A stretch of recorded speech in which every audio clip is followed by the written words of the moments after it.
Bem-vindas e bem-vindos à Flima 2019. Confira a programação completa e o Espaço Mantiqueira, nossa área de convivência com telão, comidinhas especiais e feiras de produtores da região. A Flima é uma iniciativa cultural independente que conta com o apoio da Prefeitura de Santo Antônio do Pinhal e o trabalho de dezenas de voluntários. Agradecemos a todas e todos que, de diversas formas, contribuíram para tornar esta festa possível. Tenham todos um ótimo evento!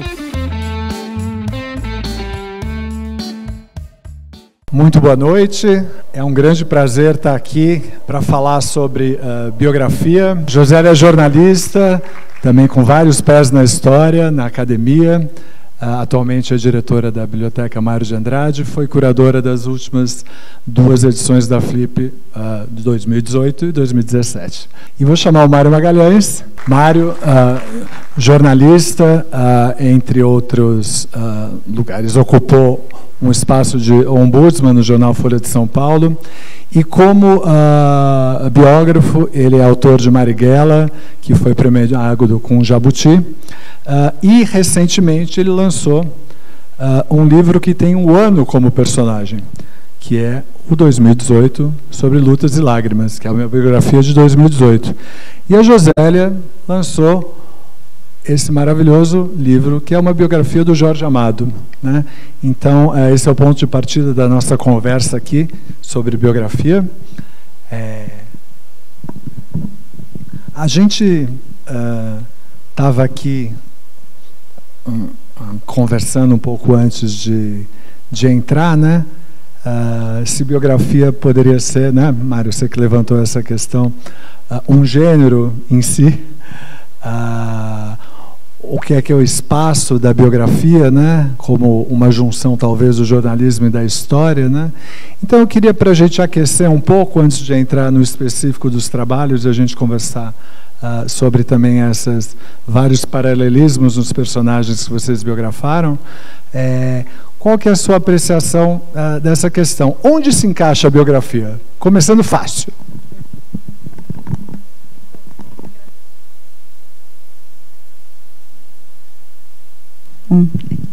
Agradeço muito o convite, Roberto. A Flima está linda, desejo muito, muito sucesso. Estava falando para ele que daqui a 10 anos vai estar um colosso, ele vai ter que aguentar, né, a cidade totalmente lotada. Bom, biografia é uma modalidade da não ficção.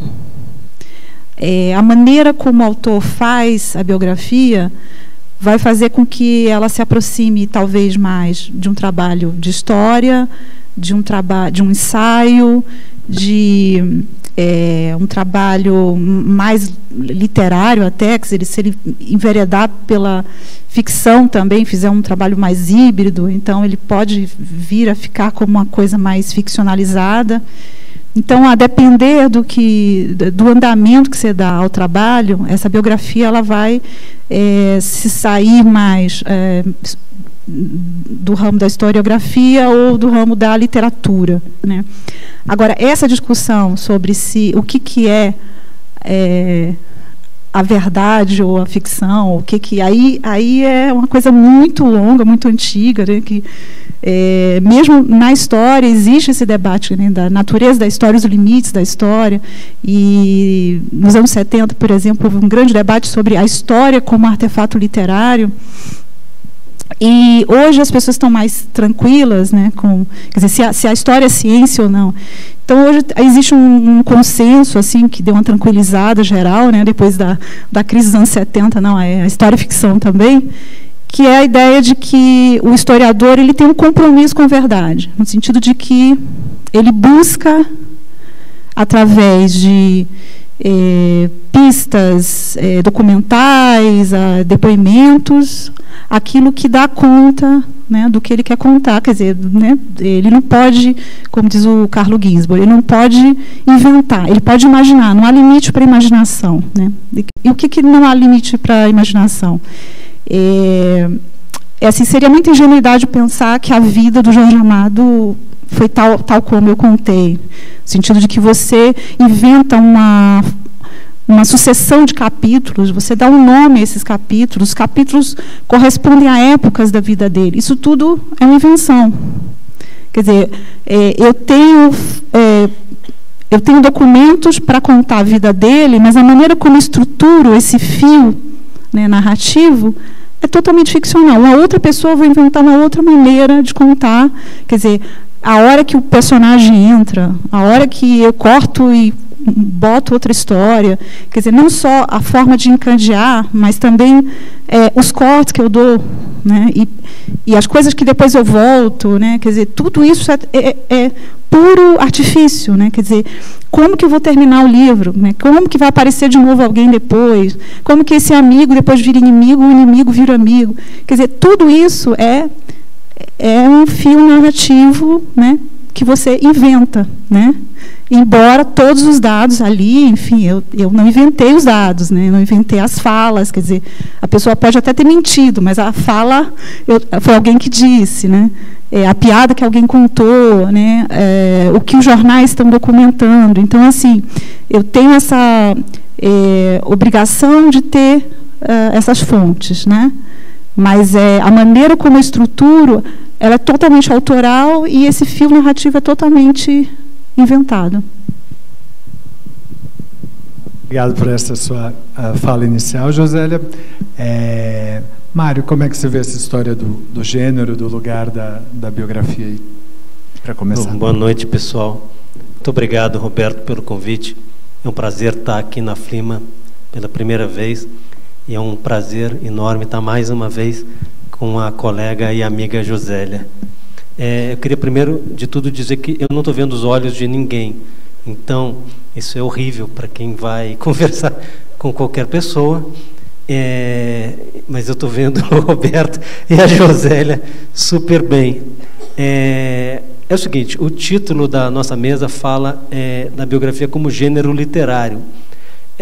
Isso talvez tenha um canto maior do ponto de vista acadêmico, mas eu, quer dizer, do meu olhar, eu não considero a biografia um gênero literário, porque, bom, né, nos gêneros clássicos da literatura, quer dizer, a narrativa, o épico, né, pertence a esse campo. Porque, por um motivo simples, o livro, a prosa, a narrativa da Josélia, minha, quando a gente escreve uma biografia, essa biografia, sendo jornalística, ela pertence a um gênero, sim, mas ao gênero mais valioso do jornalismo, que é o gênero da reportagem. O que a gente escreve é reportagem, que alcança, digamos, o estatuto de arte, de literatura, portanto arte, dependendo do tratamento estético que é dado a essa narrativa. E, no final das contas, quem vai julgar se uma prosa, se um livro de não ficção atingiu, quer dizer, esse patamar de literatura, é o leitor. Esse julgamento é exclusivo, único do leitor. Então, por isso que eu não considero a biografia um gênero literário. Considero, sim, um gênero do jornalismo, reportagem, que pode eventualmente ser arte. Muita gente, historicamente, considera que a não ficção não pode ser considerada literatura, pela limitação que tem um narrador de inventar fatos, né, de inventar pensamentos. A Virginia Woolf escreveu nos anos 30 sobre biografias e disse que o biógrafo jamais atingirá o nível de um prosador ficcional, porque ele não pode criar histórias. Ou seja, ele tem esse limite. Só que é o seguinte, onde se concentra a arte do narrador de não ficção? Se concentra na narrativa dele. Então, quando se lê Os Sertões e outras obras do Euclides da Cunha, não reconhecer ali literatura, quer dizer, é uma impropriedade, um nonsense. A abertura de Chateau, o Rei do Brasil, obra clássica do Fernando Moraes, é um dos grandes momentos da literatura brasileira.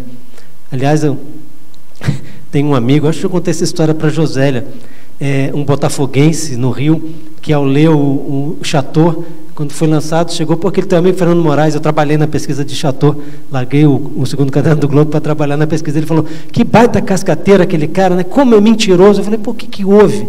Pô, estou começando o livro, já largo o livro. Pô, mas o que aconteceu? Ah, ele começa com o Chateaubriand morrendo, e ele entra na cabeça do Chateaubriand sonhando que está pelado, com a filha pelada na beira de um rio. Eu falei, caramba, aquilo foi na trombose do Chateaubriand, no início dos anos 60. Ele vai morrer em 68, ele sobreviveu e contou qual era o delírio dele. E essa questão da não ficção é curiosa, né? O Gay Talese, que os americanos chamam de Talese, porque não sabem pronunciar o sobrenome italiano, ele costuma dizer que a não ficção é a Ellis Island da literatura. Ellis Island é aquela ilhota ali na beira de Manhattan, onde chegavam os imigrantes, né? Quer dizer, é considerada uma literatura de segunda classe. Raros foram os autores de não ficção que venceram o Prêmio Nobel de Literatura. A russa Svetlana foi o mais recente e um desses poucos casos. Por outro lado, é curioso que gente como Philip Roth, em 1960, ele diz o seguinte: está difícil para a literatura, ele se refere à ficção, concorrer com as notícias. E essa é uma discussão permanente. Nick Hornby, grande romancista inglês, certa vez falou, olha, para um autor de ficção fazer um livro parecer que é de verdade, com fatos reais, coisas reais, ele tem que trabalhar muito. E a Josélia está aqui, e ela sabe que para um livro de não ficção, para se contar uma história e parecer tão mágica que pareça ficção, o autor de não ficção também tem que trabalhar muito. Isso porque a matéria-prima com que a gente trabalha, que é a informação, ela acaba recebendo na narrativa o mesmo tratamento que uma obra de ficção. Por quê? Tem elementos básicos da narrativa, por exemplo, manipulação do tempo. Ninguém é obrigado, na narrativa literária, a seguir o tempo, seguir a cronologia. E vou dar um exemplo. O Rui Castro, ele conclui o fecho da biografia do Nelson Rodrigues com uma crônica escrita muitos anos antes. Ela não estava ali. Ele fechava com a morte do Nelson. Nelson morreu, pá. Alguém falou para ele, e o Rui conta isso, olha, cara, morreu no Natal, tem uma crônica de Natal que ele escreveu anos antes, e ele vai lá e busca, né? E aí a gente vai e volta no tempo. Então, é fundamentalmente isso, quer dizer, a biografia não é ensaística, a biografia que a gente faz, reportagem, ela é um gênero jornalístico e que se difere de boa parte das biografias escritas por historiadores pelo escopo, pela ambição, é diferente. A ambição principal de um repórter, de um escritor jornalista, é contar. Por mais que a gente seja obrigado a contextualizar, né, o mundo do personagem, a época dele, nosso desafio é contar. O historiador, por sua vez, ele tem uma ambição muito maior de interpretar e de analisar. Agora, esse muro, isso é uma biografia ensaística, escrita por historiadores, isso é uma biografia jornalística, esse muro vai se rompendo, né? Porque a Real antigamente, até pouco tempo atrás, tinha a seguinte ideia entre historiadores. Bom, biografia escrita por jornalista é pedestre, ela não se aprofunda em nada, né? É tudo muito superficial. Eu quero ver alguém contar a história da imprensa brasileira, agora eu estou vendo, melhorou? Todo mundo. Pedir para acender. Contar a história da imprensa brasileira sem considerar o livro Chateau, o Rei do Brasil, ou Cobras Criadas, do Luiz Macluf Carvalho. Por outro lado, os jornalistas, o sentimento mais comum era o seguinte: é difícil achar um historiador que escreva um livro e que não convide o leitor ao sono. Isso eram lugares comuns e que vão sendo superados pelo trabalho das pessoas. Quem lê a biografia que a Josélia escreveu do Jorge Amado, afora a elegância e o vigor, a potência da prosa dela, sabe que tem a história do Brasil, da literatura brasileira, da política brasileira contada ali. E com profundidade. E quando a gente lê um livro de um historiador como um historiador que a Josélia recebeu essa semana, né, historiador baiano, professor da UFBA, João José Reis. É um prazer ler os livros do João José Reis, né, ou da Isabel Lustosa, da casa de Rui Barbosa. Então, já é anacrônico. Do ponto de vista jornalístico, um exemplo evidente de que se superou esse anacronismo é que, por muito tempo, os jornalistas consideraram que havia um pacto subliminar com o leitor que dispensava dizer quais eram as nossas fontes, informar as nossas fontes. É legítimo, muitos jornalistas continuam escrevendo assim. Eu, quando escrevi o Marighella, eu me senti o seguinte, para o leitor, de onde esse cara tira que quando o Marighella é baleado, no dia 9 de maio de 64, o sangue que escorre na boca dele é adocicado. A minha mãe é espírita, kardecista, eu sou ateu, não entrevistei o Marighella, foi assassinado em 69. Eu devo ao leitor esta informação. De onde essa informação veio? Assim como seria razoável, é legítimo alguém não publicar a sua fonte, mas o Marighella tem 2.580 notas sobre fontes, sem aqueles numerozinhos da academia, né, que se transformam em barreiras para a leitura. Obrigado pela sua fala inicial, Mário. Eu acho que sempre que a gente fala um pouco sobre jornalismo, de um modo geral, sempre vem aquela questão da verdade, né? E acho que para quem não lida com a feitura, né, do texto jornalístico, é isso que a Josélia estava falando, são escolhas, né? Então, é uma leitura, é uma verdade, independente de estar sendo fiel aos fatos ou não, porque a escolha narrativa é o que vai conduzir a história. Então, o como contar, que é um pouco o que estávamos falando aqui, é que acaba fazendo a diferença. Então, vamos ter uma boa prosa, seja ela de não ficção ou de ficção, ou uma prosa que não é tão encantadora, porque eu acho que tem que ser encantadora para fisgar o leitor. Agora, eu queria ouvir um pouquinho de vocês, como é que é esse processo de mergulhar tão profundamente na vida de alguém, e como sair desse processo com alguma sanidade também, não sei. Bom, o meu, tanto quanto o do Mário, foi um processo longo, né? O meu, na verdade, foi até um pouco mais curto que o dele, o que me dá um certo alívio. Durou 7 anos, dele durou 9, pelo menos o Marighella, né? O Jorge Amado, ele nesse sentido, é o oposto do Marighella. O que existe sobre ele é muito. Muito. Então, lá na Fundação Casa de Jorge Amado, existe um clipping que ele guardou a vida inteira com notícias que saíram sobre ele. Então, eu tenho coisas dos anos 30, 40, 50, e conforme a imprensa brasileira se expandiu a partir dos anos 50, então isso aumenta exponencialmente. Então, eu tinha que ver tudo isso, né? Tinha que ver tudo isso. Só que isso não era ainda tudo, né? Eu tinha que buscar outras fontes. Então, por exemplo, as cartas que ele enviou para pessoas foram extremamente valiosas para mim, porque ele tinha uma característica como missivista, que era de contar, relatar a vida dele para as pessoas, né? Ele fazia uma espécie assim de diário do que estava acontecendo com ele. Muito diferente do Mário de Andrade, que fazia lucubrações, que discutia, debatia grandes questões. O Jorge Amado dizia o que ele estava fazendo. Hoje eu encontrei fulano, amanhã eu vou ver Beltrano, terminei de escrever, comentava como é que estava sendo a escrita, né, dos livros, mas ele fazia anotações para mim isso era muito valioso, para poder reconstituir o que estava acontecendo, para poder entender as relações, enfim. E essas cartas, elas estão nos lugares mais inesperados, né? Tinha a casa de Rui Barbosa, com muitas cartas que ele enviou para outros escritores, mas eu comecei a ter, justamente porque o meu livro tinha sido anunciado, as pessoas já sabiam, foi um processo mais ou menos longo, eu comecei a ter ofertas das pessoas que acabavam me dizendo via Facebook, olha, essa já foi bem no final, né, da pesquisa, né? Alguém me procurou pelo Facebook e falou, minha avó namorou o Jorge Amado, né? Aí eu falei, o livro já está quase pronto, e agora, né? Eu falei, que ano foi? Porque, né, dependendo dos anos 50, 60, já tem muita coisa. Ela falou, ele tinha 18 anos. Eu falei, meu Deus do céu. Eu falei, como é que eu tenho certeza que essa pessoa está falando a verdade? Ela escreveu para mim assim, você sabe, por acaso, o que é Y-Call?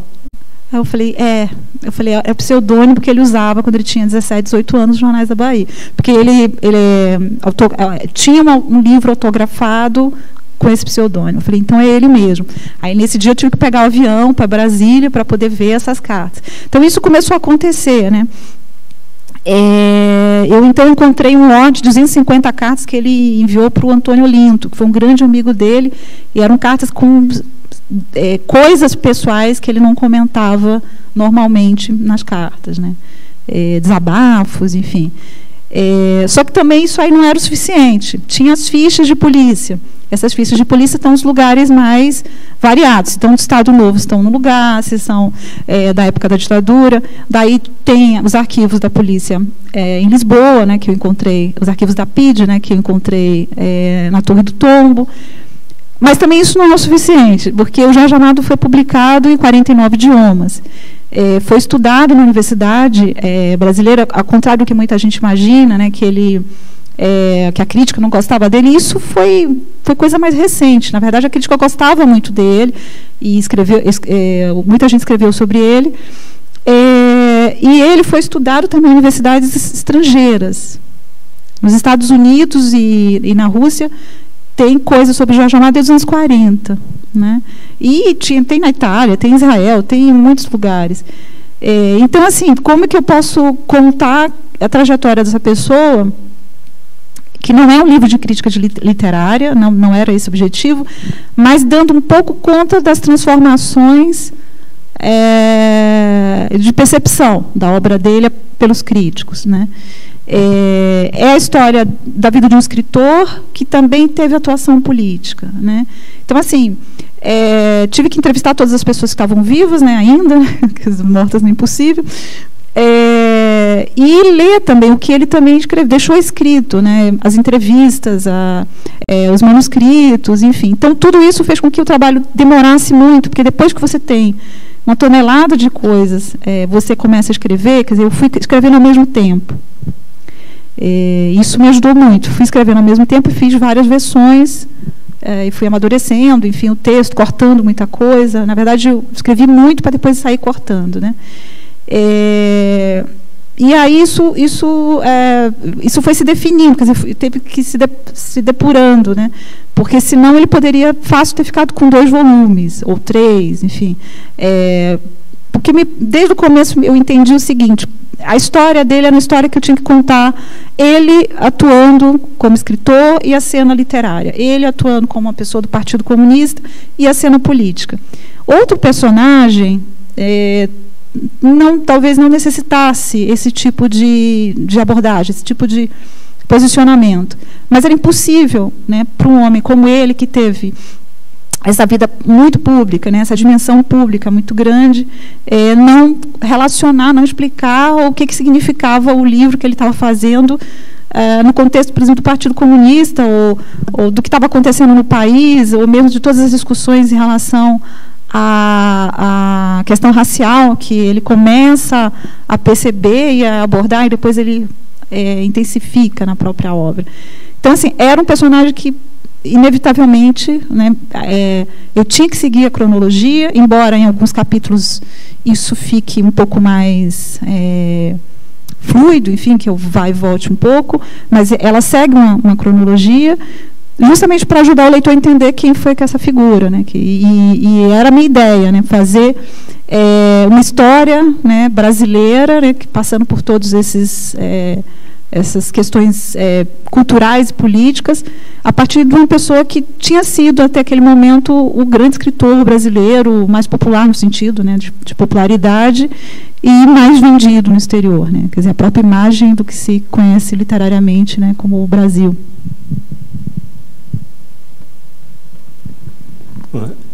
Antes de começar a responder a pergunta do Roberto, só queria fazer, com o risco de parecer demagogo, né? É uma grande sorte, eu acho, quer dizer, a gente dialogando, conversando sobre pensamento, ideias, história, no momento em que se tenta asfixiar, né, as artes, o pensamento, o debate público no Brasil, né? Eu me sinto um privilegiado de estar aqui. É o seguinte, cada história é uma história. Mas para escrever a biografia de alguém, não tem papo, é para dormir junto, é para passar o dia junto, almoçar junto, jantar junto. Durante 10 anos eu trabalhei na mesma pequena redação sucursal do Rio da Folha de São Paulo, com a mãe da Ana, minha filha que está aqui. 10 anos trabalhando no mesmo lugar da mulher, um lugar pequeno, um convite a acabar um casamento, né? E a gente tinha um pacto. Um pacto era, a gente nunca almoçava junto. Então os amigos já sabiam, se chamarem alguém, não chamam Mário e Fernanda, Fernanda para cá, Mário para lá. Com biografado não tem isso não. É café, é almoço, é no banho, é dormir, é sonhar. E no caso do Carlos Lacerda, que é o meu novo personagem, estou trabalhando na biografia dele desde 2015, ele é viciante, né? Carlos Lacerda é viciante, porque a gente tem, ele é muito parecido com o Jorge Amado nesse aspecto que a Josélia, para o qual a Josélia chama atenção, é que há uma abundância de informações sobre ele, até porque foi jornalista, deixou muita coisa escrita, né? Mas tem coisas elementares para um repórter que tenha veleidades de repórter. O que aconteceu, afinal, no célebre atentado da Rua Toneleiro na madrugada de 5 de agosto de 1954. Até hoje, eu só li especulação jornalística. Ele levou ou não levou o tiro? Memorialística, historiográfica. Eu tenho documentado, eu sei o que aconteceu com o Carlos Lacerda naquela noite, naquela madrugada, né? Pouco depois da meia-noite. Um repórter presenciou, né? Armando Nogueira, que viria a ser... Muitos anos ele era repórter do Diário Carioca, viria a ser o diretor de jornalismo da TV Globo e jornalista esportivo dos maiores que a gente teve. Então isso é viver com o cara, é saber. Carlos Lacerda odiava que ele fosse chamado de reacionário, porque dizer, o reacionário é o contrário à mudança. É óbvio que muitas vezes ele foi, durante um bom tempo da vida, reacionário, mas aí as pessoas caem para trás numa roda de jornalistas esportivos outro dia. Eu falei, que beleza essa história. Agora, no Ceará, semana passada, estava no almoço o Serginho Amizade, ex-jogador de futebol, foi da turma do Afonsinho, da luta pelo passe livre. Que bacana, luta pelo passe livre. Pô, claro, contra a escravidão. Pô, sempre apoiei. Eu sou um jornalista esportivo, cobri 4 Copas, para mim, mais importante, que tem de mais importante no mundo é futebol. Agora é o seguinte, quem foi o primeiro parlamentar na década de 50, a apresentar um projeto de lei do passe livre contra a escravidão e tal? Vai estar o reacionário do Carlos Lacerda. Quer dizer, quando você tem um personagem que tem essa contradição e essa trajetória não linear, aí você fica mais doido ainda, né? O Marighella, ele tinha um desafio, quer dizer, era uma combinação de 2 desafios. Esse Marighella que tomou 9 anos. São 256 entrevistados, os 70 já morreram, eu não sou pé frio, eles eram contemporâneos de um homem que nasceu em 1911. 256 entrevistados, eu consultei arquivos públicos e privados de 32 países, a bibliografia tem 600 páginas, as notas eu já falei, só que é o seguinte, uma certa historiografia tentou eliminar o Marighella da memória nacional. E ele passou a vida inteira tentando apagar as próprias pegadas. Isso era o meu maior drama. O cara passa a vida, não porque ele fosse paranoico, porque ele queria realmente escapar da polícia. Isso é a vida adulta do Marighella. Aí você fica atrás do Marighella, aí não tem. Então, esse, quer dizer, era o maior desafio com o Marighella. Mas, de qualquer maneira, Josélia, eu não sei tu, isso a gente aprende no dia a dia, a apurar, tudo bem, é uma metodologia, a apuração da reportagem, mas o maior desafio é quando se acumula apuração monumental, é não sucumbir, é não deixar a narrativa ser destruída pela apuração monumental, porque se a gente quer botar tudo, aí a gente destrói. Eu conheço o livro, todo mundo conhece o livro, que foi super bem apurado e foi mal escrito. Aliás, a grande escritora e jornalista mexicana Alma Guillermo Prieto, ela tem a seguinte observação: é fácil observar que os grandes, a esmagadora maioria dos repórteres que apuram bem escrevem mal, e a esmagadora maioria daqueles que escrevem muito bem tem apuração deficiente. Para mim é mais difícil escrever, para não sucumbir diante da apuração. Até porque, tudo bem, a gente vê aí também, a gente tem voltas narrativas, que na verdade é o autor driblando o buraco de apuração. Quando não dá para esclarecer alguma coisa, acho que é questão de honestidade. O autor conta, olha, tem essa versão, tem essa versão, tem essa versão. Eu não sei quem mandou o Gregório Fortunato matar o Carlos Lacerda, não sei. Mas eu sei o que aconteceu com o Carlos Lacerda naquela noite. Então eu não vou inventar, sabe, até o Carlos Lacerda, no fim da vida, tinha convicção de que o Getúlio não cometeria aquela estupidez política, logo um homem politicamente brilhante como o Getúlio.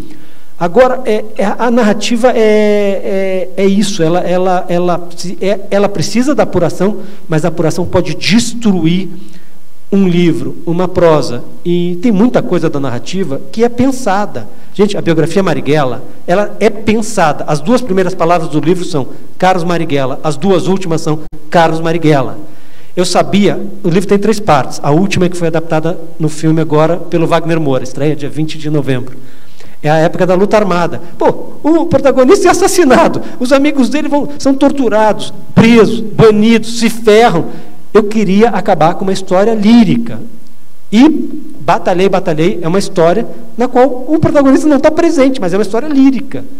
E o Wagner acaba o filme, ele cria, e o filme do Wagner é de ficção, tem mais liberdade ainda. Eu não tive liberdade nenhuma para inventar, mas tem lá uma história lírica. Agora, nesse livro, sobre Lutas e Lágrimas, que eu estou lançando, uma biografia de 2018, é biografia porque o ano como sacou o Zuenir Ventura, tratando 68 como ano personagem, pela envergadura histórica que ganhou. Eu trato 2018 também como um ano personagem, se é um ano personagem que eu escrevi uma biografia. Mas o livro é barra pesada demais. Demais, de feminicídio, incêndio no Museu Nacional, facada, prisão, assassinato, o horror. Eu sabia, eu preciso abrir esse livro com uma história que seja totalmente diferente o tom do que vai ser o resto do livro. E aí, o que eu lembrei? Que o Zuenir, no livro dele sobre 1968, o ano que não terminou, livro clássico, ele abre com um Réveillon, uma festa na casa da professora Heloísa Buarque de Holanda. Décadas depois, viria a ser minha professora na Escola de Comunicação da UFRJ. Aí eu pensei, gente, como foi o Réveillon da Marielle? E ainda fui atrás, liguei para a companheira dela, Mônica Benício. Mônica, você sabe com quem e onde a Marielle passou? E ela, passou comigo, né? Aí, eu entrevistei e tal. Mas é uma coisa, isso, quer dizer, é apuração, você vive, quer dizer, é o único capítulo do livro que não foi escrito a quente, em 2018, foi escrito depois, mas você vive isso, eu precisava, quer dizer, o livro tem 3 protagonistas, Marielle, Bolsonaro, Lula. Eu precisava, sabe, disso, e você fica pensando. A Josélia, ela está preparando uma biografia que ainda é segredo. Ela não quer revelar quem é o personagem. Eu quis contar para ele disse que não quer saber, porque depois vaza e eu vou achar que foi ele que vazou. Isso é paranoia. Sempre que alguém vem, jornalista, estou com uma pauta maravilhosa, não me conta. Depois alguém faz antes, tu vai achar que fui eu que passei. Mas vive com isso. Eu vivo com o Carlos Lacerda na cabeça. E o Carlos Lacerda tem uma coisa que perturba o biógrafo. Porque se você acordar lacerdista, você vai dormir anti-lacerdista, e não por tua culpa. É o personagem que vai zigue-zagueando. E se acordar anti-lacerdista, vai dormir lacerdista. O Carlos Lacerda, que não era trouxa, dizia o seguinte: os inimigos, os adversários, o acusavam de falta de coerência. Esse é um incoerente, oportunista. Ele dizia, não. Se eu tenho uma ideia e alguém apresenta uma outra ideia que é melhor do que a minha, só se eu for muito burro, eu não vou aderir à nova ideia. E aí você resolve. Esse argumento é definitivo. Muito bom. Vou pegar essa colocação como gancho para fazer um comentário sobre a primeira coisa que você falou nessa sua intervenção. Certamente está aqui tendo o privilégio de conversar e ouvir vocês dois nesse momento histórico tão delicado que a gente está vivendo. É a razão de tudo isso estar de pé, né? Porque se a gente não promove o debate, a gente continua nessa situação que não é nada boa, para ser eufemista. Vamos lá. Agora, vendo você falar com muita paixão, né, dos seus personagens, né, me vem uma coisa que é óbvia, né? mas que eu gostaria que vocês comentassem um pouco sobre isso, porque exige esse mergulho que é muito difícil estabelecer um limite, como vocês estavam falando aqui, na vida de alguém. E tem que ter uma paixão muito grande envolvida, né? Eu acho que a Josélia, como conterrânea do Jorge, vai poder falar isso, né? Do personagem do livro dela que está publicado aqui. Ela ainda não revelou qual que será o próximo. Mas no seu caso, eu acho muito interessante, porque você está indo para a sua terceira biografia, e elas são muito diferentes, até porque o 2018 é a biografia de um ano, escrito a quente e tal, e é um achado mesmo esse início do Réveillon lá, é realmente uma cena que foi muito feliz a sua escolha narrativa, mas você está pegando o Carlos Lacerda, que é o oposto do Marighella, num certo sentido, né? Então, enfim, queria ouvir um pouco de vocês das motivações sobre a escolha dos personagens a biografar. Eu tinha sido leitora do Jorge Amado quando eu era adolescente, né? Criança, adolescente, e eu redescobri o Jorge Amado numa pesquisa de mestrado que era sobre Pierre Véger. Eu tive que buscar algumas coisas dele no arquivo lá na Fundação. E eu lembro que, na época, o meu orientador falava: eu não estou entendendo, por que você agora está indo para o lado do Jorge Amado? O que está acontecendo? Não, mas é porque, para eu entender isso de Véger, eu tenho que... Quer dizer, já, de alguma maneira, o caminho começou a se cruzar ali. Mas eu não imaginava fazer a biografia, e ela foi feita por causa de um convite de um editor, que não era baiano, que era mineiro, que morava em São Paulo, e que me falou: você quer fazer um livro? Ele estava montando uma editora voltada para a não ficção, com biografias, e ele falou: você quer fazer um livro? Eu falei: quero fazer um livro. Mas qual livro? Ele pensou assim, 5, 10 segundos, e falou: já sei, a biografia do Jorge Amado. Eu falei: ninguém vai querer ler a biografia do Jorge Amado. Eu tinha duas percepções. Primeiro, que todo mundo já tinha lido tudo, porque ele fez um relato autobiográfico de infância, um livro curtinho, que é o Menino Grapiúna, e fez o Navegação de Cabotagem, que era um livro que dizia anotações para o livro de memória que jamais escreverei, que é enorme. A Zélia escreveu vários livros memorialísticos, passou mais de 50 anos com ele, e você tem ideia de que é uma memória totalmente compartilhada, né? Então, eu achava que não só todos já sabiam tudo dele, como talvez não houvesse tanto mais interesse no Jorge Amado, que ele morreu já em baixa, né? Ele tinha, a partir dos anos 70, 80, assim, ele sempre teve muito leitor, sempre foi muito popular, muito amado, né, como as pessoas dizem, mas ele, sobretudo nos anos 80 e 90, ele foi muito massacrado na imprensa, sobretudo São Paulo e Rio. Tem o famoso obituário dele no Jornal do Brasil, que começa: morreu ontem, aos 88 anos, Jorge Amado, sem ter feito autocrítica. Começa assim, o obituário. Então, eu acho que é impossível você não ficar totalmente envolvido e apaixonado pelo teu objeto de pesquisa, por mais que você tivesse envolvido com um personagem complicado ou odiento. No caso do Jorge Amado, conforme eu pesquisava, eu gostava mais dele. E eu comecei a me dar conta de que ele um pouco serviu como uma forma, como ele tratava de todas as grandes questões mais polêmicas, né, no século XX, e se envolveu com a política. Depois ele recuou do Partido Comunista, enfim, e as alianças que ele fez. Sempre que se queria tentar, por exemplo, denunciar o racismo, é mais fácil que as pessoas não façam. O jornalista, ele não faz autocrítica, mas ele fala do Jorge Amado, entende? Isso é recorrente, acontece, esse mês aconteceu. Quer dizer, a pessoa, ela não vê o racismo dela mesmo, mas o Jorge Amado quer dizer, justamente porque ele estava vendendo muito, ele era muito famoso, muito popular, né? Então, era quase que assim, tocar num vespeiro, né?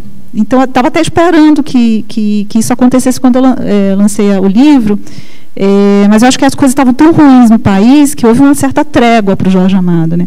Mas eu imaginei que ia ter mais os velhos debates, né, que aconteceram com ele nos últimos 30 anos da vida dele voltariam e eu teria que falar, tratar deles todos, e houve uma certa trégua, eu acho, pela situação do país. Então, conforme eu pesquisava, mas eu gostava dele, porque eu acho que eu admiro nele algumas coisas que para mim são muito caras.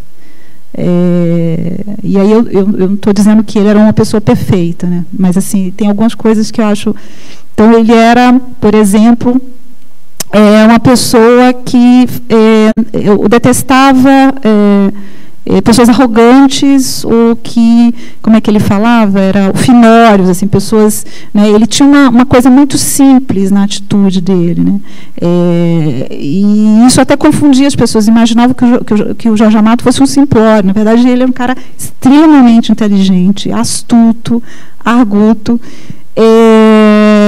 mas muito simples no trato. Então ele detestava aquele tipo intelectual que sabe, que quer demonstrar que sabe e tal. Então ele sempre fazia piada dessas figuras, né, nos livros, sempre são aquelas figuras que ele. Então isso eu acho extremamente admirável, né?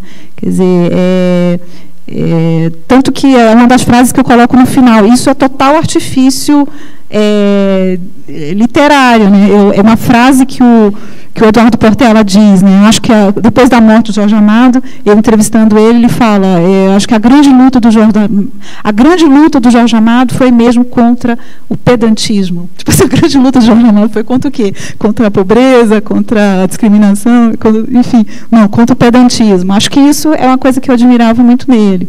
Então, eu acho que foi isso. Eu e, claro, o tempo todo eu falava do Jorge Amado. Tanto que, para pessoas próximas, enfim, íntimas e tal, devia ser insuportável às vezes, porque eu encontrava com a pessoa, tinha acabado de entrevistar alguém, aí você não sabe o que aconteceu, o filho, não sei o quê, ou sei lá, o neto. Aí a pessoa, mas do que você está falando? Do Jorge Amado. Quer dizer, eu estava sempre, aquele assunto me rondava, né? E como eu também não conseguia quer dizer, não conseguia terminar, o projeto se alongou, né? Aí pronto, né? Aí, de certa forma, foi até motivo de bullying dos amigos, né? A gente dizia, não vai terminar nunca, enfim. Os nossos melhores amigos é que falam essas coisas, né? Enfim, eu acho que é impossível.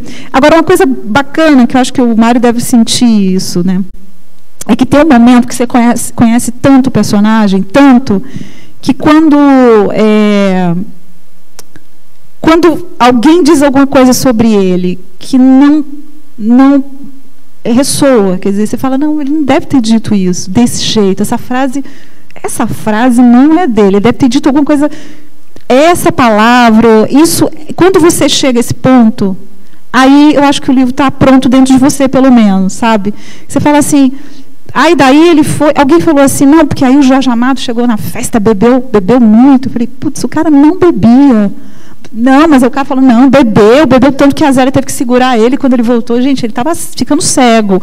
A Zélia segurava, ele estava com um monte de questões motoras, enfim, no final da vida. Não é possível que ele ficou bebendo. Então, às vezes, alguém me contava alguma coisa, eu falei, não, isso não é possível. Assim. Então, quando você chega nesse ponto, é porque você, de fato, você conhece o personagem.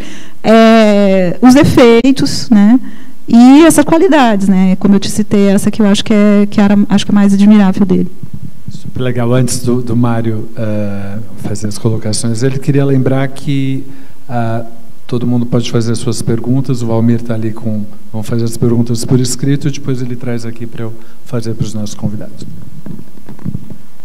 Um personagem, para mim, ele tem que me impactar. Ele tem que me comover, ele tem que me revoltar, né? Ele tem que mexer comigo. Depois de escrever a biografia do Marighella, eu recebi 3 convites para escrever a biografia do Luiz Carlos Prestes. Para todo mundo ter a mesma resposta. Não consigo escrever um livro de um homem que perdeu a virgindade aos 36 anos. Não consigo. Não consigo, não. A vida... Ele contou isso para o Fernando Moraes, está em Olga. Não dá, não consigo. Não dá. o Marighella, ele mexe comigo. E, gente, é que o Brasil, essa deterioração do debate intelectual chegou, quer dizer, esse ponto. A biografia, quer dizer, o Marighella virou um demônio para muita gente, um herói para muita gente. Gente, quando saiu no fim de 2012 a biografia era reivindicada pela esquerda e pela direita. Durante 3, 4 anos a direita pegava e dizia, está aqui, olha o que esse cara fez. Não é só assim, olha aqui o mini manual do guerrilheiro urbano, sabe? Ou a questão da condição do Marighella como terrorista, que ele reivindicava essa condição, o contexto, as circunstâncias estão explicados. Não, é coisa assim. O Partido Comunista apoiou o Adhemar de Barros, governador de São Paulo, que é conhecido por rouba, mas faz, apoiou deu apoio eleitoral em troca de dinheiro. Chama-se mensalinho, avant la lettre. O Partido Comunista, quem foi o líder civil da, entre aspas, Revolução de 64? Foi o governador, Carlos Lacerda foi o grande arauto. Líder civil, quem deu a largada, foi o governador de Minas, Magalhães Pinto. Quem tinha apoiado Magalhães Pinto da UDN para o governo de Minas? A UDN e o Partido Comunista. Gente, a expulsão da Pagu, Patrícia Galvão, uma das mulheres mais espetaculares que o Brasil conheceu, no fim dos anos 30, pelo Comitê Regional do PCB em São Paulo, a resolução que a acusa de degenerados hábitos sexuais, uma coisa baixa, asquerosa, ou Marighella aprovou ou ele escreveu. Isso está no livro. Agora é o seguinte, quem quer fazer a geografia, pode fazer. Eu acho a vida de santo a coisa mais chata do mundo. O ser humano de carne e osso, ele tem contradições. Então, o Marighella é isso. E o Carlos Lacerda é muito mais, porque o Marighella, ele vai assim, mas quando ele embica na primeira metade dos anos 30, ele entra em 34 para o PCB, de acordo com a autobiografia que ele escreveu em espanhol em Moscou, ele é comunista até o fim da vida, ele rompe com o leninismo, quer dizer, meio anarco-militarista, a organização dele guerrilheira, mas ele vai. O Carlos Lacerda não. O Carlos Lacerda vai e volta, vai e volta, vai e volta, vai e volta, vai e volta. O Carlos Lacerda, em 1935, era o militante jovem comunista de maior projeção no Brasil, mais famoso. Ele era membro da Comissão Executiva da Aliança Nacional Libertadora no Distrito Federal. Tem um relato da dona Beatriz Bandeira, que meses depois dividiria a cela com a Olga Benário, no presídio da Rua Frei Caneca, e vó do nosso colega Luiz Antônio Riffe.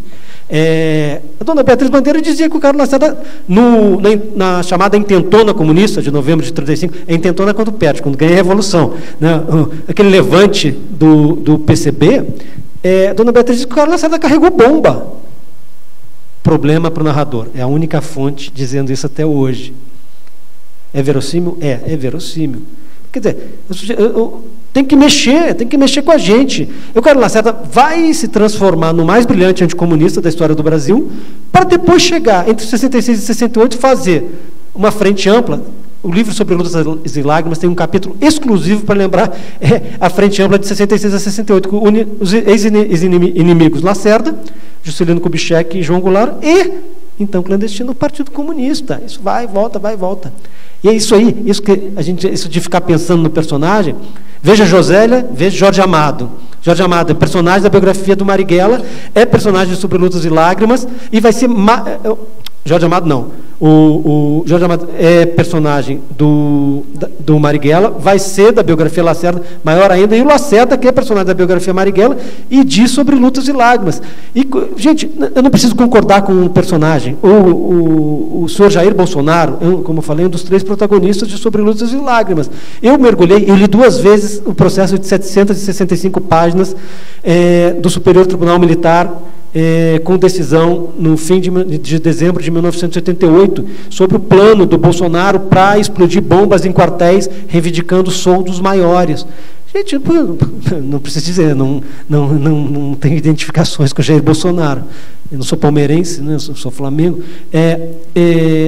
Gente, mas é muito bom. Eu pego um negócio desse, eu vibro. E depois, mesmo tendo 2 ou 3 parágrafos para contar um processo de 765 páginas, eu tenho o maior prazer em escrever, reescrever. O primeiro parágrafo do Marighella eu escrevi umas 30 vezes, e ele tem um problema na primeira frase, uma palavra que está mal, que, para não repetir mais, eu troquei por outra, só que outra não tem a força demais. Quer dizer, o pior é que o sujeito tem prazer nisso, né? É uma maluquice, mas personagem é o seguinte: se ele não comoveu o autor, ele não vai comover ninguém. E o prazer que deve ter tido a Josélia ao descobrir que todo mundo, eu sempre achei, que o sucesso do Jorge Amado no exterior se deveu exclusivamente à militância stalinista dele, a gente descobre, antes dele, quer dizer, do aparato da Internacional Comunista e depois do Cominforme ajudar o Jorge Amado, ele já tinha projeção mundial. Isso é impressionante, é uma das coisas que mais me surpreenderam lendo o livro da Josélia. Tem umas coisas misteriosas que acontecem também, que eu vi que você pegando o livro, e isso eu nunca contei em público. Eu já contei para pessoas próximas. Mas acontecem coisas muito misteriosas. Então, eu lembro de ter entrevistado, uma entrevista assim, muito forte, o José Luiz Del Roi, militante comunista, que gostava do Jorge Amado, enfim, tinha um carinho muito grande por ele. Foi uma entrevista muito longa, e eu voltei andando para casa, assim, muito atordoada, assim, pelas informações, pelo tipo de conversa que a gente tinha tido. E aí eu ouvi uma voz dentro de mim dizendo assim: agora você vai escolher epígrafe. Uma voz, não era eu pensando, era uma voz. E aí eu respondi para a voz: ué, mas vai ter epígrafe? Quer dizer, eu não tinha pensado que meu livro ia ter epígrafe. Aí a voz disse: é do Jacques Prévert. Eu falei: pronto. Mas eu não conheço assim a obra do Jacques Prévert, né? Eu tinha, claro, isso deve ter ficado no meu inconsciente, que ele gostava muito do Prévert, que ele, inclusive, ele coloca a epígrafe de um dos livros dele, é um trecho da música Barbara, enfim. Mas assim, eu falei: mas o que eu vou? Eu não sei, não tenho a mínima ideia. Eu cheguei em casa, dei um Google para ver, comecei a procurar os poemas, aí encontrei esse trecho que está aí, que é a epígrafe. E foi aí que eu falei: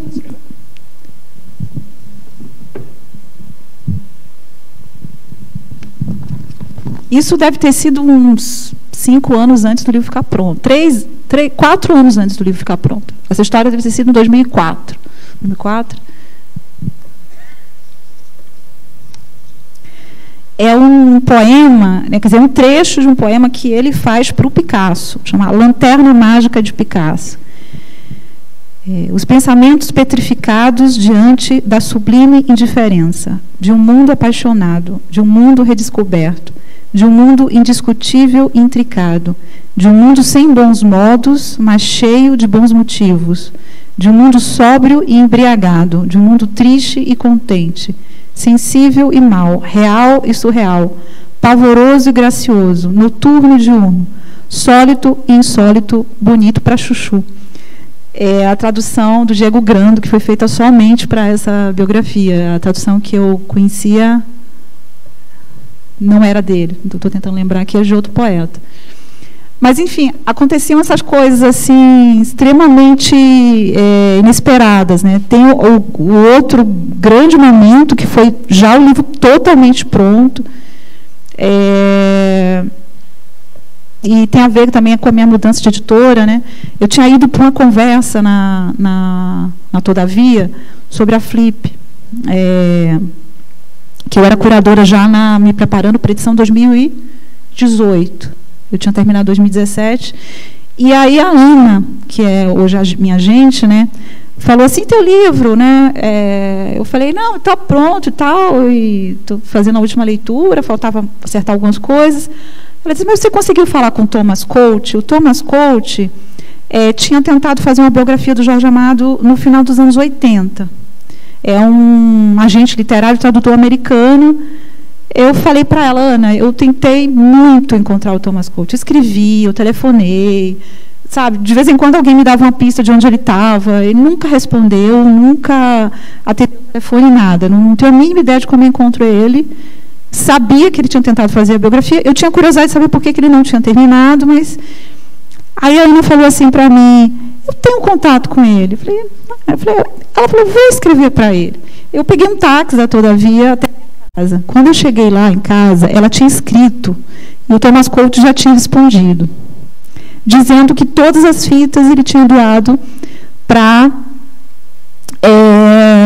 a biblioteca de Princeton, onde ele tinha estudado, que ficava no setor de obras raras, de coleções raras, especiais. E no Google, né, eu encontrei a lista dessas fitas. Né? Então, tinha entrevista com o próprio Jorge Amado, tinha entrevista com o Prestes, tinha entrevista com amigos do Jorge Amado que tinham morrido, Caribé, Calazans, que eu conheci, mas não biografia. Tinha entrevista com comunistas que viveram o mesmo exílio nos anos 50, com o Jorge Amado na Europa. Eu falei, não, eu preciso ver isso, eu não posso mandar o livro para a gráfica sem... Eu não posso. Lembra que eu até falei para o Mário a história? Ele falou, seu livro! Você lembra que você foi uma das pessoas que falaram que achava que eu não devia fazer isso? Eu falei... comecei a fazer cálculo, né? A editora onde eu estava não queria que eu fizesse essa viagem, porque isso ia atrasar, enfim. Eu fui por conta própria, falei, não, eu vou, não posso deixar. Teve a história de eu tentar acesso, escrevi para a universidade, eles falaram, está tudo fechado, não está aberto para o público. Aí eu expliquei toda a história, aí eles fizeram uma reunião, uma comissão lá, resolveram liberar, porque era realmente uma coisa muito especial, assim, um caso muito especial. E aí, depois do livro estar totalmente pronto, super inverno, eu fui lá para Princeton, vi as fitas. Foi incrível, porque ele reconta a vida dele inteira. Né? Nasci na fazenda, em Ferradas, distrito de Itabuna. Eu falei, meu Deus, estou ouvindo isso tudo de novo. Né? E tem coisas muito importantes, né, nessas fitas que eu pude acrescentar. Então, para mim é misterioso, porque que na hora em que eu estava fechando o livro, eu não podia mandar esse livro para a gráfica sem ouvir essas fitas. É alguma coisa muito misteriosa. Tem esses mistérios assim, muito, muito incríveis. Gozado, a Josélia lembrando aqui, né, que ela se sentiu realmente íntima do Jorge Amado, quando ouviu falando que o Jorge Amado estava virando todas, né? Isso é uma coisa fascinante do personagem, quando ele foge do estereótipo, né? Ele também não era chegado, e a Zélia conta isso, acho que tu conta também, não era chegado em dançar. O Marighella também era um baiano que não bebia, era abstêmio, e não dançava. Era aquele cara que chegava no bar com a companheira e o garçom botava, né, o chopp, a cerveja para ele, o suco de laranja para a acompanhante, tinha que virar, né? Tem uma capa da Veja de 68, Marighella na capa, adora batidas de limão. Tem uma garotada que se identifica com a história do Marighella, usa camisas, adoro batidas de limão. Marighella era abstêmio, Marighella não bebia, né? José falou outra coisa, que ela bancou a viagem dela para os Estados Unidos, pelo menos para ter certeza, né, de que não ia ter alguma coisa importante lá. Sem paixão não se faz biografia. Biografia é outro papo. Biografia à vera, né? Não perfil, que também são válidos, legítimos, interessantes, mas biografia à vera. Eu tenho texto sobre o Marighella, que o título já diz tudo, que no fundo é uma resposta ao Djavan, né? O Djavan falou que os biógrafos estão todos ricos, né? Como isso não chegou lá em casa, eu escrevi um longo texto chamado Caixa Preta, de um biógrafo falido, né? E aí eu contava a minha vida financeira, e não sei se eu dava os valores, mas o que eu troquei de salário... Graças a esse texto. Depressivo, isso é depressivo. Tem um repórter de Brasília, que lançou agora a biografia do Roberto Marinho, o Leonêncio Nossa, para escrever um livro sobre o Araguaia, que não é só sobre a guerrilha do Araguaia, é sobre a história daquela terra. Ele vendeu um apartamento que ele tinha, uma kitnet em Brasília, ele vendeu, porque queria fazer o livro. E era um livro, a história que ele tinha para contar, né? Ou seja, sem paixão não se vai longe. E um dos grandes dramas hoje para se produzir biografia de grande fôlego no Brasil é o financiamento, né? Eu não posso reclamar, o Carlos Lacerda, todo o apoio que a Companhia das Letras dá, mas o grosso para trabalhar você deixa de fazer outras coisas, quer dizer, é o autor que banca e está muito difícil bancar, que é trabalho de anos e tal, mergulhado num único personagem e o seu entorno. Teve um ato falho aí. Você falou da companhia, da Record agora, né? Não, eu estou escrevendo a biografia do Carlos Lacerda para a Companhia das Letras, que beleza. Mesma editora da biografia Marighella, sim, sim. E eu lancei Sobre Luzes e Lágrimas pela editora Record. Estou super feliz nas duas editoras, e se o Cassiano quiser fazer alguma proposta, também estou disposto a ouvir. Então, obrigado por me corrigir. Tá vendo? Eu pensei que seria pela Record, até pela coisa do Rio e tal, e pela ligação do Lacerda. O que eu abri aqui do seu livro, para fazer também um link com o 2018, com a pergunta de uma pessoa da plateia, é aquela passagem onde os livros são queimados, literalmente, né? No momento do Capitães de Areia, aqui, que eu acho que é uma passagem importante do livro, e acho que é uma ponte para a gente pensar hoje, né? Então, bem, o livro foi notícia de jornal, isso aí saiu, notícia desse jeitinho, hein? Do jeitinho que está aqui, né? Então, quer dizer, tem fonte documental, né, de como que isso foi relatado na Bahia. Vamos lá. Pois o sexto romance, Capitães de Areia, aquele que Jorge intuía seu maior livro e com o qual ia abalar a sensibilidade do país, circulou por apenas um mês, né? Mas por que isso, né? Saiu em setembro de 1937, quando estava em seu giro pelas Américas. E aí vem a notícia. Em outubro, a polícia política baixou na sede da José Olímpio para recolher esse e os títulos anteriores. Uma fogueira foi acendida numa praça da cidade da Bahia, em frente à escola de aprendizes marinheiros, a poucos metros do elevador Lacerda, para queimar títulos seus, José Lins, do Rego, e de Graciliano Ramos. Dos 1.800 incinerados no espetáculo da censura, mais de 90% eram de autoria de Jorge, metade do lote do seu Capitães de Areia, né? E aqui,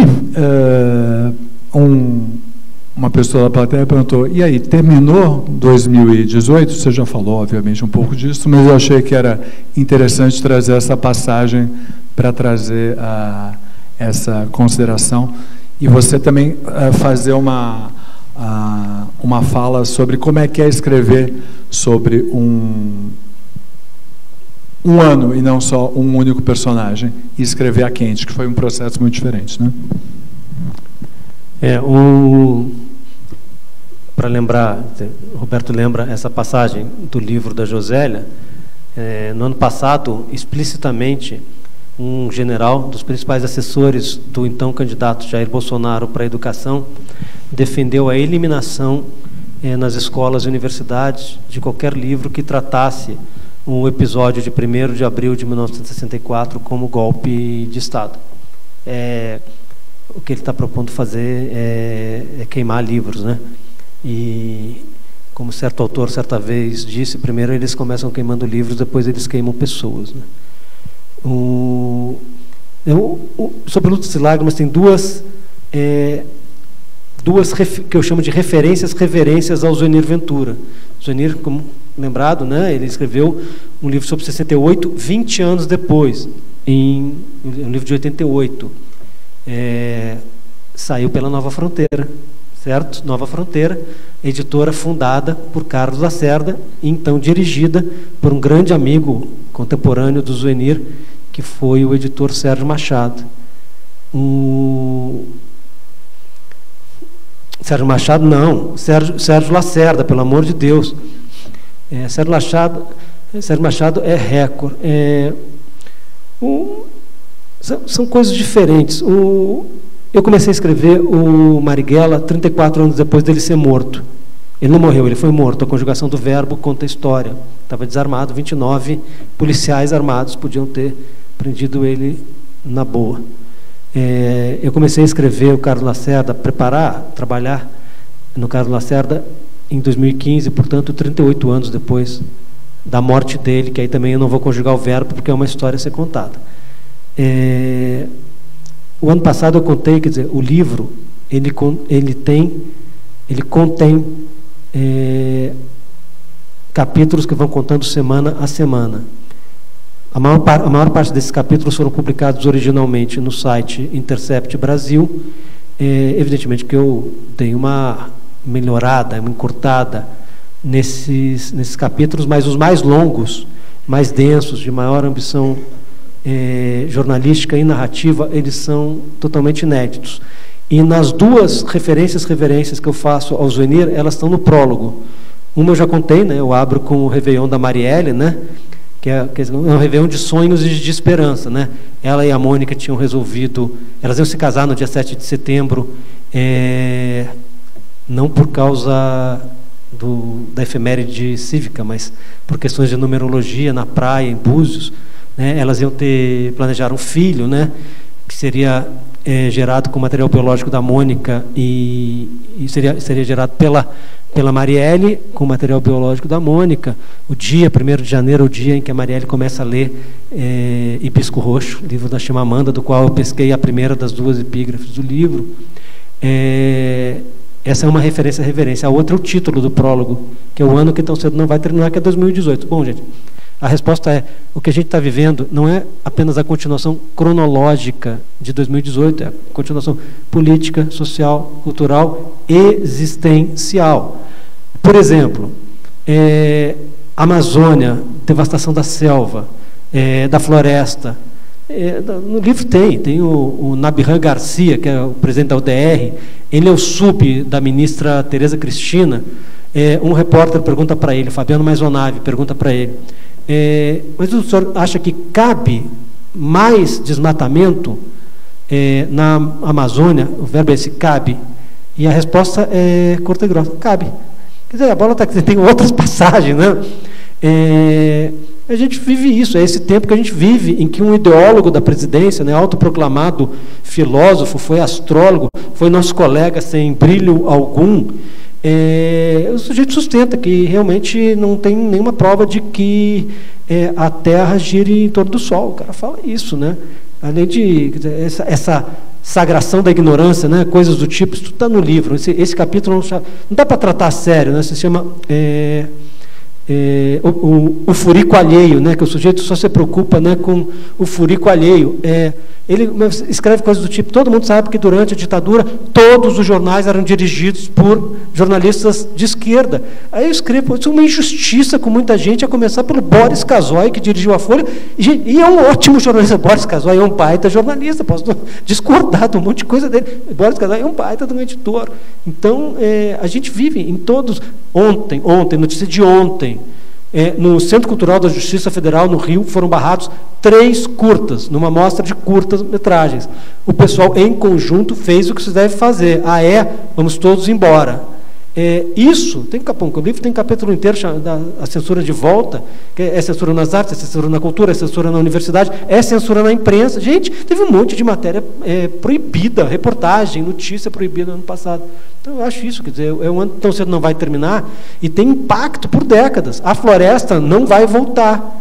Sabe, a consequência para a ciência e tecnologia do que está sendo feito, isso não se paga. A ditadura em 64 mandou os principais pesquisadores de Manguinhos, Fundação Oswaldo Cruz, para a rua. Eles foram para o exterior, 15 anos produzindo ciência longe do Brasil, e muitos nem voltaram. Então é isso, desgraçadamente, isso é um tormento com o qual a gente vai viver muito tempo, chamado 2018.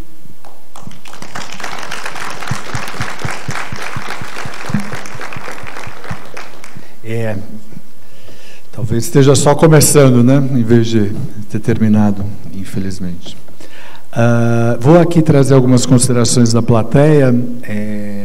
Uma relação sobre a importância, enfim, de Jorge Amado e Érico Veríssimo. Uma consideração que era uma pergunta, mas eu vou não formular essa pergunta por uma questão de tempo. Por que Érico Veríssimo ninguém fala mais nele? Aqui, porque ninguém mais fala em Érico Veríssimo. Então, essa pessoa na plateia, que eu não sei quem foi que falou, mas que fez essa consideração, né? Já que ambos foram bem importantes e populares e tal, né? Daí tem uma outra consideração aqui, com uma forma de pergunta, dizendo que Jorge Amado e Marighella foram personalidades com preocupação social. E é possível fazer com que os livros que vocês escreveram realmente cheguem ao grande público? Aqui eu não vou formular a pergunta, mas vou fazer uma consideração.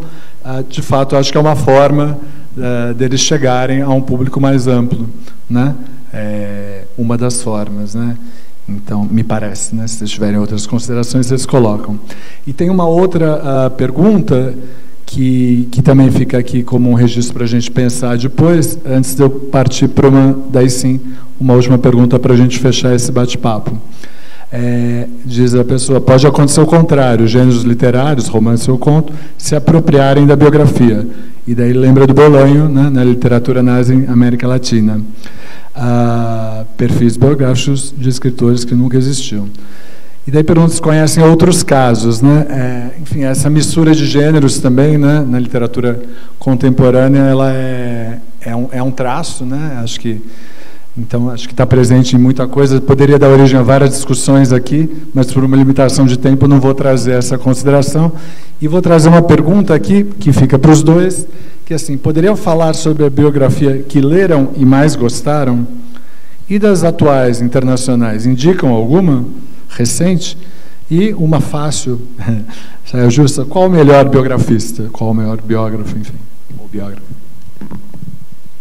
É super difícil responder, tipo, qual que é o livro de sua vida, o livro que você tem na sua cabeceira. Tem um livro que eu gosto muito, muitíssimo, que é o livro que o filho do Graciliano escreve sobre ele, que se chama Graciliano, Retrato Fragmentado, se não me engano. Que é um livro curto, é o filho contando sobre o pai, e são extratos, assim, perfeitos, assim, são passagens assim muito bem escolhidas, de modo que você fica sabendo, conhecendo quem era aquele homem.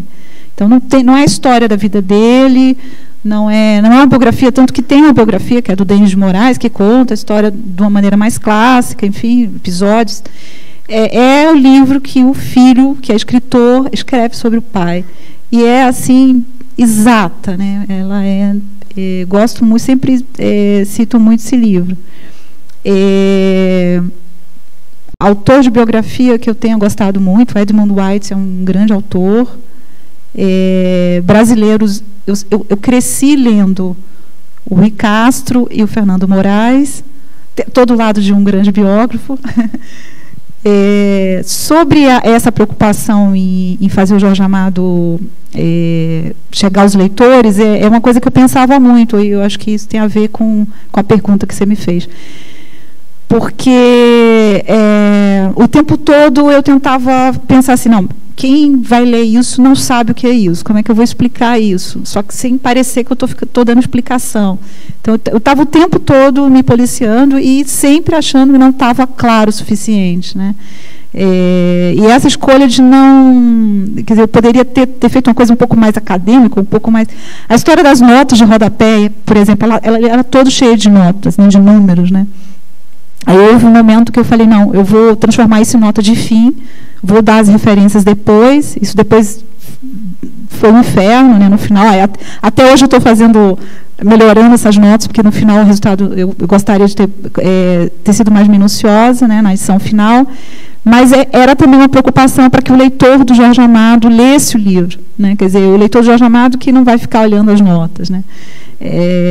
Então, toda essa preocupação em dar uma forma para o livro, na verdade, o Jorge Amado me desafiava.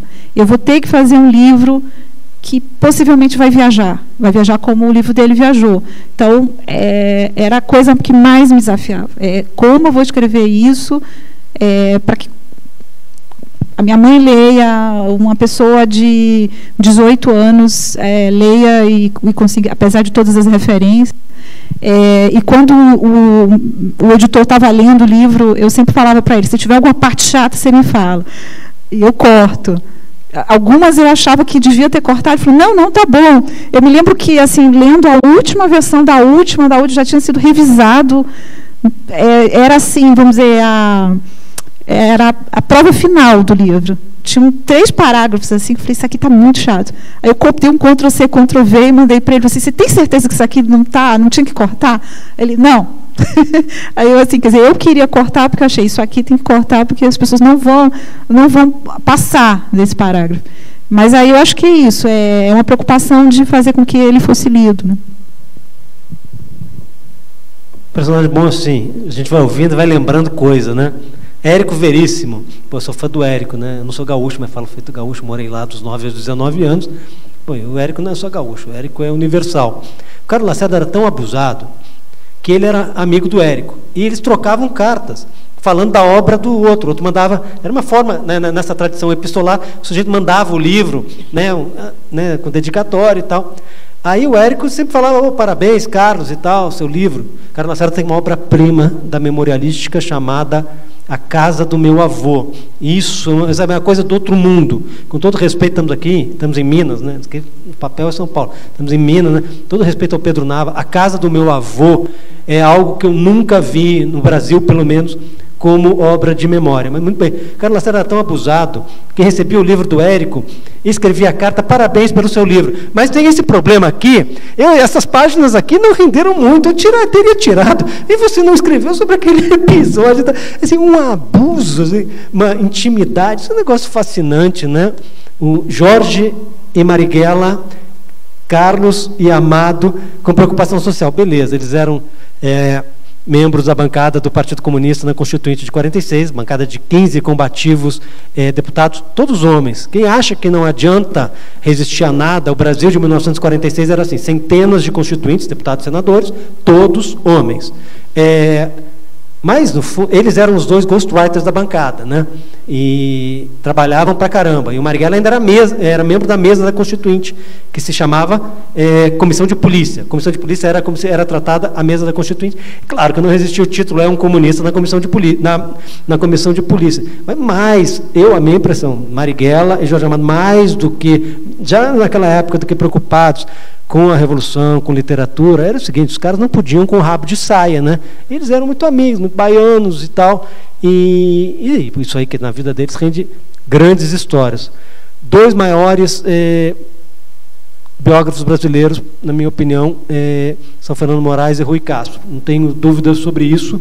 Eu tenho tido a sorte, gente, tem um biógrafo, tem que ler cada coisa chata, porque, de repente, eu tenho que contar a história da UDN, importantíssimo para a história do Brasil.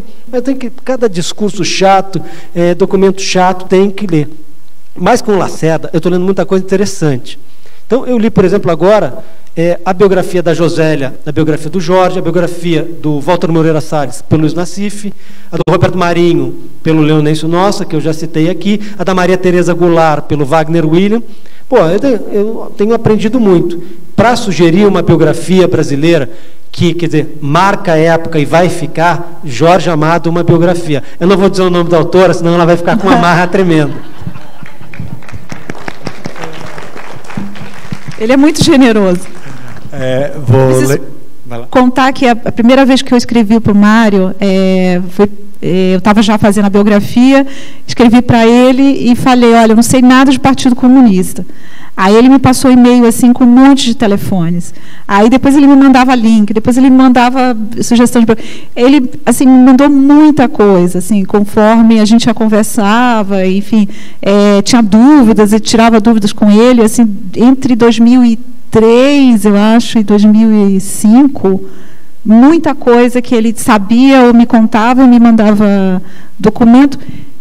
Recentemente, o livro estava fechando, ele estava o Jorge Amado e o Carlos Lacerda foram contemporâneos na Faculdade de Direito do Rio de Janeiro. Isso, primeira metade dos anos 30, em 37 passa a se chamar Faculdade Nacional de Direito, né? E tem lá as notas do Jorge Amado, ali sim, um aluno de responsa e tal. Animadíssimo, ele me mandou as notas. O Carlos Lacerda, que largou quando começou o terceiro ano. O Carlos Lacerda foi paraninfo de turmas de nível superior no Brasil inteiro. Carlos Lacerda não tinha, ele não tinha título universitário. Nunca fez só metade do curso, mas fez sustentação oral em 2 julgamentos como assistente do jovem causídico Evandro Lins e Silva. Logo em seguida é formada a OAB e esse tipo de licença acabou. Quer dizer, o sujeito para fazer sustentação oral tem que ser advogado, né? Acho que nem bacharel pode. Que ótimo.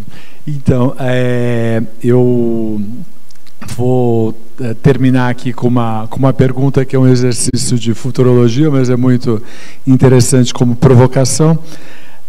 E daí, respondendo essa pergunta, pedir considerações finais de vocês, lembrar que após a mesa, a Josélia e o Mário vão estar lá fora autografando seus livros. A pergunta vem assim: estamos em 2052. Qual a biografia vocês escreveriam de um personagem de 2018, 2019?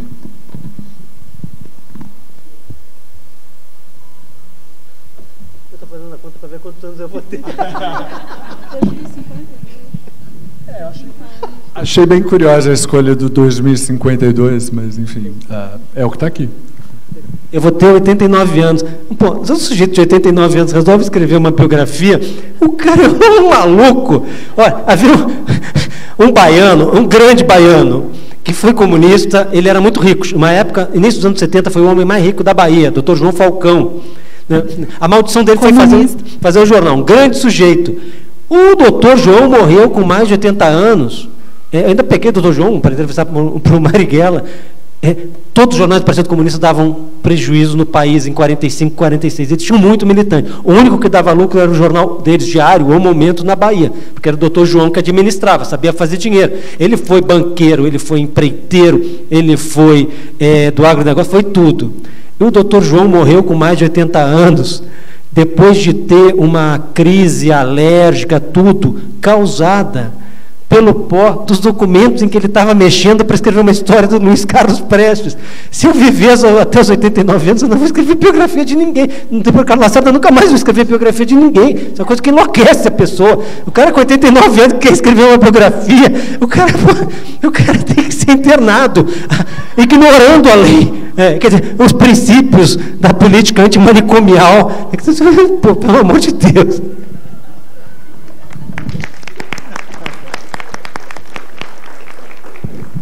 Não, eu dizia que eu não ia fazer. Esse novo livro não vai ser exatamente uma biografia.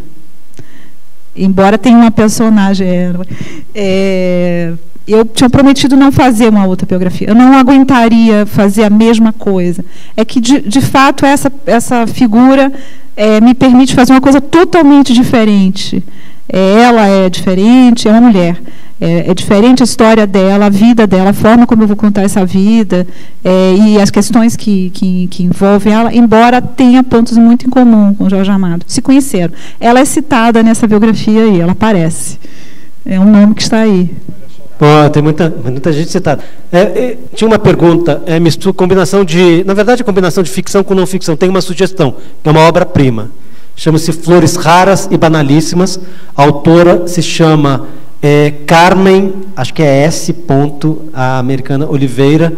É a história da relação da Lota Macedo Soares com a poeta americana Elizabeth Bishop. Virou um filme do Bruno Barreto, bom filme, acho bom filme, mas o livro vai e volta com ficção e não ficção, é espetacular. E é óbvio que eu li, e a Lota e a Bishop são personagens da biografia do Carlos Lacerda, mas é uma grande leitura, é aquilo que você lê, e você diz, caramba, você sabe, no fundo, alguém falou de Hemingway há pouco.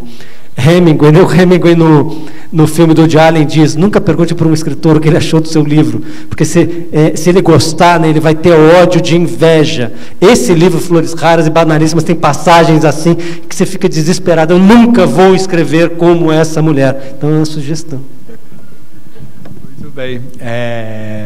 Então eu quero agradecer muitíssimo a presença aqui da Josélia e do Mário, esse papo que a gente poderia estender por muito tempo, mas que estamos encerrando agora, e agradecer muito a presença de vocês aqui.